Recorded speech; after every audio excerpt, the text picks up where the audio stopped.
அந்த பள்ளத்தில் ஒரு அழகான தங்க சிம்மாசனம் இருப்பதை அவர்கள் கண்டார்கள்.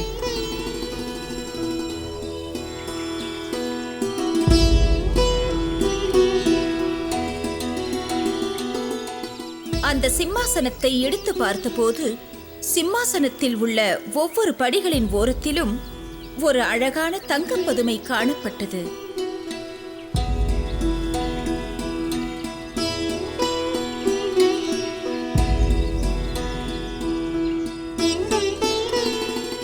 சிம்மாசனம் மிகவும் உயரமாகவும் பிரம்மாண்டமாகவும் கம்பீரமாகவும் காட்சியளித்தது. சிம்மாசனத்தில் உள்ள பதுமைகள் கண்களை பறிக்கும் விதத்தில் இருந்தன.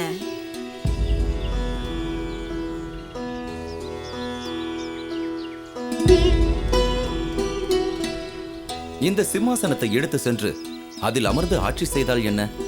அரண்மனை ஜோதிடரை கேட்டு அதை பற்றி முடிவு செய்வோம்.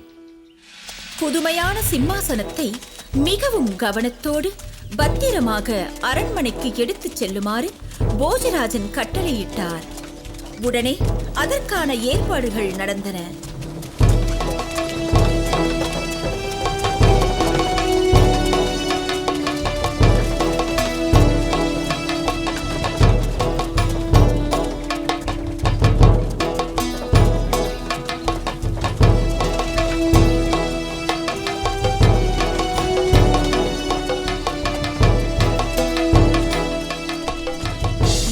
பூட்டிய பெரிய வண்டி தயாரானது.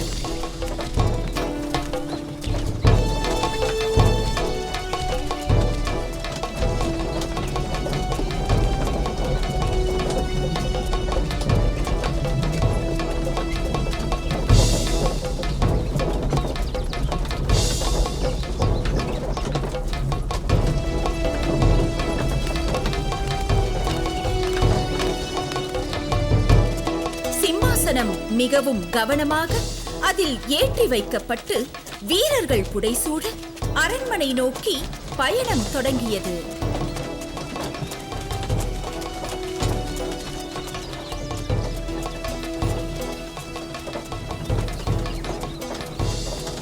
வழியில் மக்கள் ஆச்சரியத்தோடு பிரம்மாண்டமான அந்த சிம்மாசனத்தை பார்த்தனர்.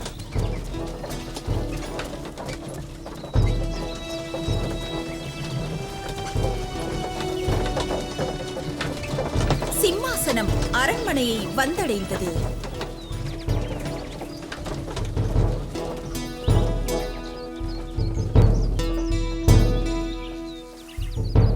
மறுநாள் போஜராஜன் ஜோதிடரை பார்த்து ஆலோசனை கேட்டான். ஒரு நல்ல நாள் பார்த்து அந்த ஆசனத்தில் அமர முடிவு செய்யப்பட்டது. ஜோதிடர் முடிவு செய்த நாளும் வந்தது. நல்ல நேரமும் வந்தது. பொதுமக்கள் அனைவரும் மன்னர் படியில் ஏறுவதை ஆச்சரியத்துடன் பார்த்தார்கள். ராஜாதிராஜ ராஜ கம்பீர ராஜ மார்த்தாண்ட போஜராஜ மன்னர் இந்திரன் கொடுத்த தங்க சிம்மாசனத்தில் அமர்ந்து ஆட்சி புரிய வருகிறார் வருகிறார் வருகிறார்.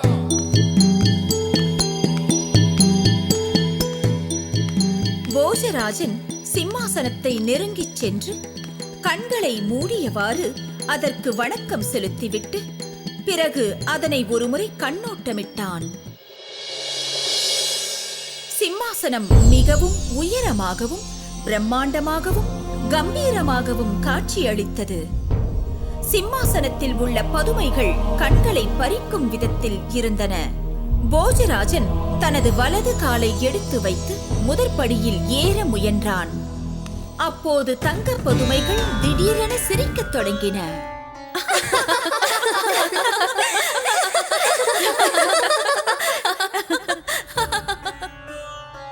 போஜராஜன் மிரள மிரள விழித்தான். பதுமைகள் மறுபடியும் கலகலவென சிரிக்கத் தொடங்கின.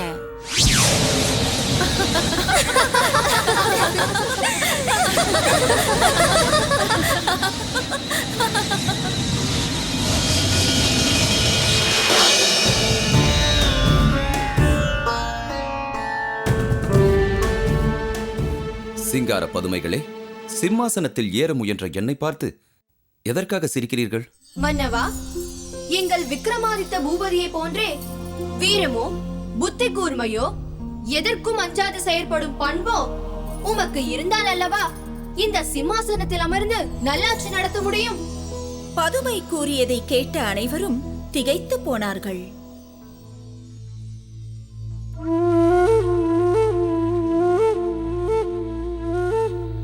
இந்த சிம்மாசனம் விக்ரமாதித்தன் அமர்ந்து ஆட்சி புரிந்தது என்பதை கேட்பதற்கு உண்மையில் வியப்பாகத்தான் உள்ளது. அலங்கார பதுமையே, என்னை பற்றியும் என்னிடம் அமைந்திருக்கும் சிறப்புகளை பற்றியும் ஆட்சி நடத்துவதில் எனக்கு இருக்கும் திறமையை பற்றியும் இந்த பூ உலகமே வியந்து பாராட்டுகிறது. ஒரு மன்னனுக்கு இருக்க வேண்டிய சிறப்பும் தகுதியும் எனக்கில்லை என்று எப்படி சொல்ல முடியும்? உங்கள் மன்னனை விட எந்த வகையில் நான் தாழ்ந்தவனாகிவிட்டேன்? தயவு செய்து சொல். மன்னவா, எங்கள் விக்ரமாதித்த மகாராஜனின் பெருமைக்குரிய நிகழ்ச்சி ஒன்றை எடுத்துரைக்கிறேன். அதை கேட்ட பின் எங்கள் மாமன்னருக்குரிய சிறப்புகளில் ஒரு சிறிதளவாவது உமக்கு இருக்கின்றதா என்று யோசித்து பாரு. பதுமையின் பேச்சில் நியாயம் இருப்பதை உணர்ந்த போஜராஜன் தான் சொல்வது தவறுதான் என எண்ணி மன்னிப்பு கேட்டுக்கொண்டான். அந்த மாமன்னர் விக்ரமாதித்தரை பற்றி அறிய எனக்கும் பெரிதும் ஆவல் இருப்பதால் தெரிந்தவைகளை கூறினால் மகிழ்ச்சி அடைவேன். மன்னர் போஜராஜன் கூறியதை கேட்டதும் மாமன்னர் விக்ரமாதித்தனை பற்றி தெரிந்து கொள்ள வேண்டும் என்கின்ற ஆவலினால் தான் இப்படி கேட்கிறான் என்பதை உணர்ந்த சிங்கார பதுமை விக்ரமாதித்தனை பற்றி கூறத் தொடங்கியது.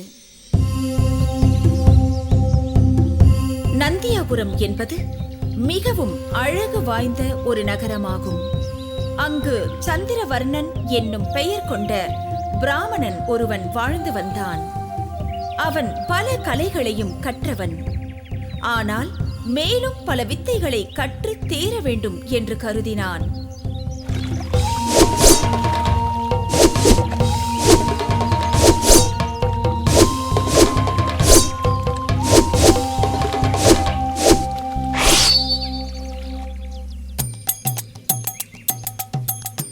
அதற்காக துறவு பூண்டு தகுந்த குருநாதர் ஒருவரை தேடி அலைந்து கொண்டிருந்தான்.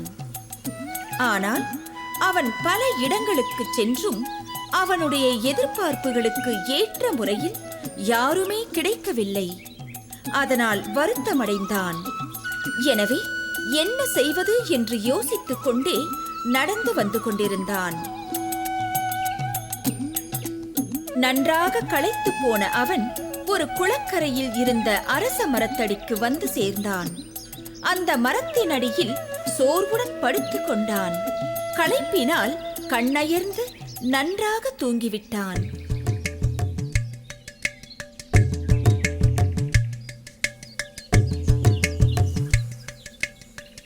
அவன் படுத்து தூங்கிக் கொண்டிருந்த அந்த இடத்தில் உள்ள மரத்தின் மேல் ஒரு பிரம்மராட்சதன் தவம் செய்து கொண்டிருந்தான்.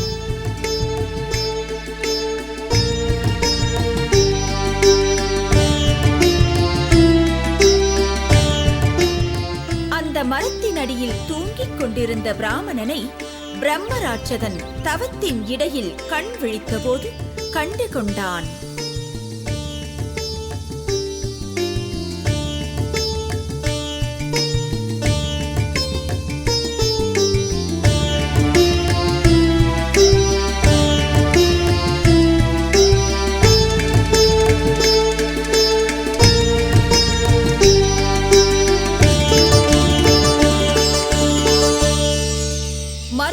காலை பிரம்மராட்சதன் குளத்தில் குளித்து முடித்துவிட்டு மீண்டும் தவம் புரிய மரத்தில் ஏற முயன்றபோது மரத்தின் அடியில் ஒரு இளைஞன் அயர்ந்து உறங்கிக் கொண்டிருப்பதை கண்டார். ஐயா, ஐயா, எழுந்திருங்கள்.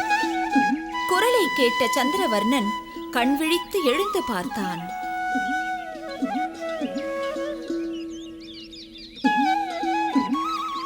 ஐயா, இந்த மிருகங்கள் நிறைந்த காட்டில் தனியாக வந்துள்ளீர்களே, தாங்கள் யார்? சுவாமி, நான் நந்தியாபுரம் நகரை சேர்ந்தவன். நான் பல கலைகளை கற்ற போதிலும் உங்களைப் போன்ற ரிஷிகளின் மூலமாக இன்னும் பல வித்தைகளை தெரிந்து கொள்ளலாம் என்று வந்திருக்கிறேன். நான் கற்ற வித்தைகளை மற்றவர்களுக்கு கற்றுக் கொடுக்க தவறியதால் என்னுடைய குருநாதரின் சாபத்திற்கு நான் ஆளானேன். அனைத்து கலைகளையும் கற்றறிந்த ஒருவனுக்கு என்னுடைய கலைகளை கற்றுத்தந்தால் என்னுடைய குருநாதரின் சாபத்திலிருந்து விடுபடுவேன். நான் கற்ற வித்தைகளை உமக்கு கற்றுத்தருகிறேன். தாங்கள் எனக்கு குருவாக கிடைத்தது நான் செய்த பாக்கியம். தாங்கள் எனக்கு கட்டளையிடுங்கள், நான் அதன்படி நடந்து கொள்கிறேன். நான் இந்த மரத்தின் மேலே அமர்ந்து கொண்டு நான் கற்ற வித்தைகளை அரச இலையில் எழுதி கீழே போடுவேன். நீ அந்த இலைகளை எடுத்து அதை படித்து வித்தைகளை பற்றி தெரிந்து கொள்.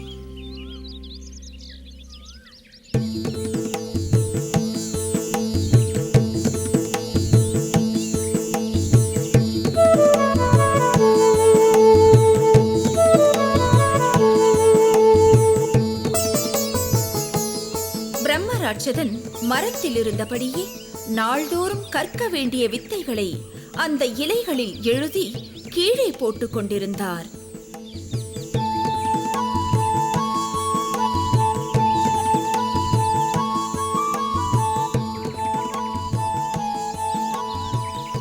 மரத்தின் அடியில் இருந்த சந்திரவர்ணன் அவைகளை விடாமல் படித்து வந்தான்.